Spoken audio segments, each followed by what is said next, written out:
News at 11, teammates distraught. A high school soccer player murdered, and friends think he was lured to his death by a teenage girl he knew. I'm Paul Mason. And I'm Pat Harvey. CBS News' Serene Branson is live on the scene of this breaking story. Serene?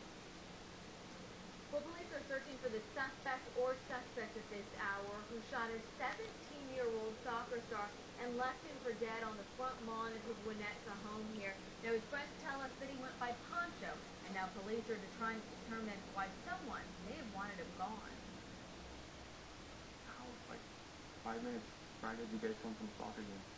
Heartbreak his friends and teammates when 17-year-old Francisco Rodriguez, seen here in his Facebook photo, was pronounced dead at Northridge Hospital Medical Center. He's a great kid, funny, always cracking jokes, fun to be around. But was with the former player, with some of the players here, and we're waiting for news. And I just got a phone call that he had passed. Detectives say he was dropped off at his home on Cozy Craft Avenue by a teammate. No, this was not a random shooting.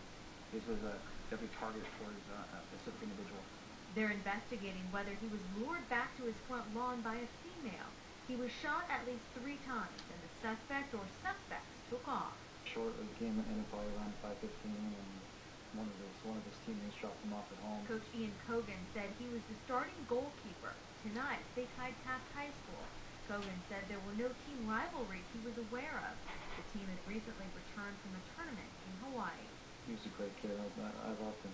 I truly love Poncho. I was just with him for 10 days in Hawaii, and I got to know him, and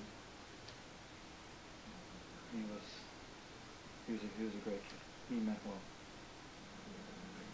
Now, we did hear reports from friends and witnesses who told us that a female teenager may have been involved in this crime, going so far as to say that she may have lured him out of his home and then he was shot on his front lawn here. Detectives will not confirm any of that at this point, simply saying they are looking for a suspect or suspects. And they also say they are still working on a vehicle description.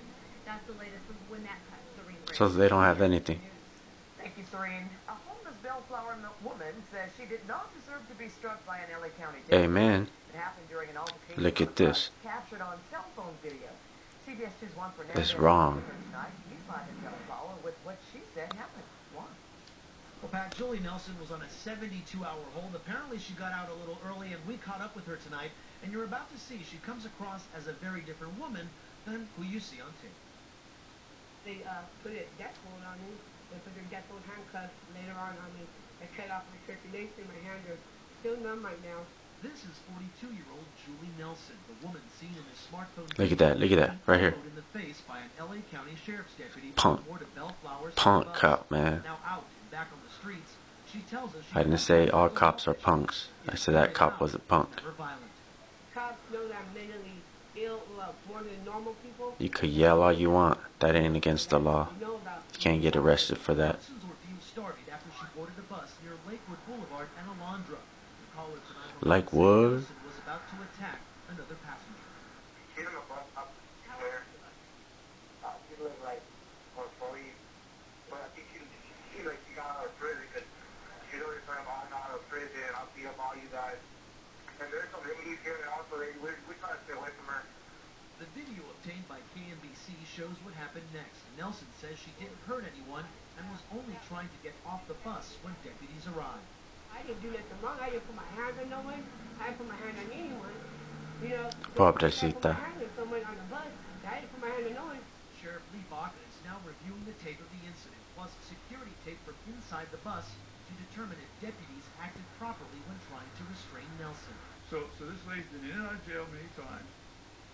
She's noted for having verbal conflicts with people in the community, and then of course she's been noted also to get into verbal conflicts with law enforcement. Ain't nothing wrong with that. And she's assaulted on several occasions law enforcement officers. Okay, that's wrong. But you can say what you want. Nelson tells us she normally doesn't act up unless she forgets to take her medication, and he believes that's exactly what happened that night. Even if she hit someone, none of that was warranted. Hollywood arson suspect Harry Burkhardt reportedly left a Crazy German. The LA Times reports hours after the arsons began last month, Burkhardt went to the German consulate on Wilshire Boulevard. He wanted help getting his mom out of an LA jail on fraud charges. As Burkhardt walked down the hallway, the Times looks like a pervert. Fire starter on the floor. A guard snapped a picture of that device. And the photos are now a key piece of evidence against the 24-year-old. Looks weird. Report Burkhart took the fire starter with him when he left the conflict. 3 days and dozens of fires later, Burkhart was arrested in Hollywood, allegedly with similar fire starters in the back of his minivan. The new year has begun with a sudden spike in crime in La Puente, including the shocking rape of a 14-year-old girl. What? So tonight, the mayor called a special city council meeting to address the fears of residents and fight back. It's always going to be like that in Puente and Bassett, Belinda. It's also offering a $10,000 reward for the Industry sheriff doesn't care. man who raped that teenager. The mayor believes the early release of inmates from state prisons is to blame for his city's sudden spike. No, La Puente's always been like that. Look, anybody who grew up in La Puente, Bassett, Belinda, Big Bassett, Industry, everybody knows, or even West Covina, everybody knows that industry sheriffs for the LA County Sheriff's Department are crooked. I'm not saying nothing bad about the sheriffs. Even the sheriffs say that industry sheriff station is bad. You don't know how many times I got called to pick up some of our youth that the sheriff would get, and they would ask them where they lived, and they would drop them off in the rival gang area right in front of gang members or right in the alleys, and they did this all the time.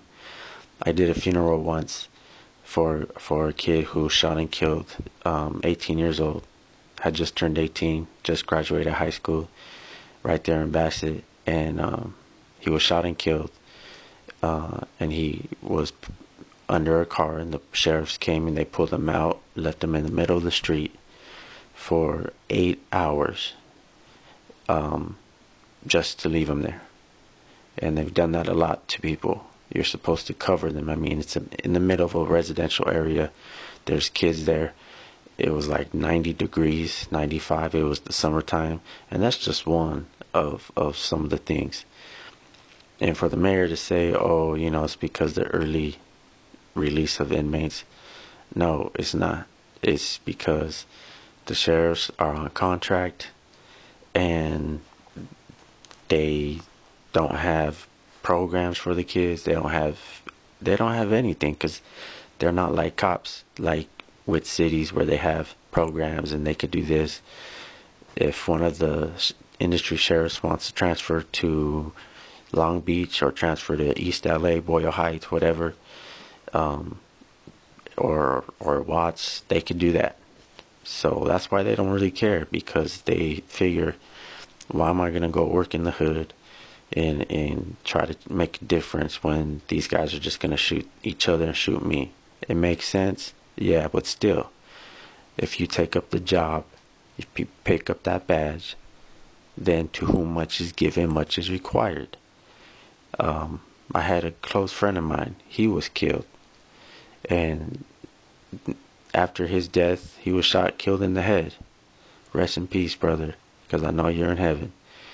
And we had asked repeatedly if the sheriff could do patrols on our street, just to drive down or just to drive in the neighborhood to let us know that, hey, we're okay.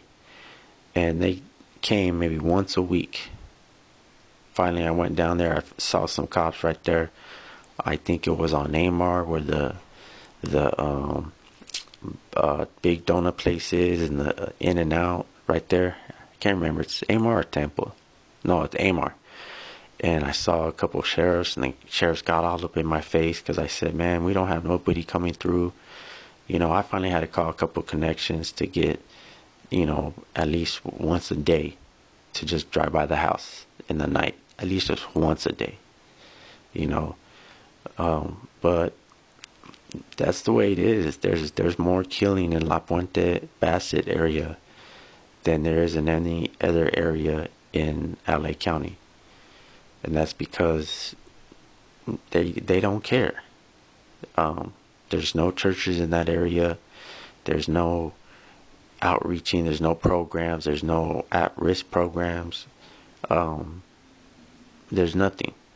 And these families from La Puente and from Bassett, they go back a long way. I mean, you got right there Baldwin Park, Azusa, then you got Almani, Monte Hicks, Monte Flores. You got, you know, it's the old school gangs from San Gabriel Valley and that whole hub.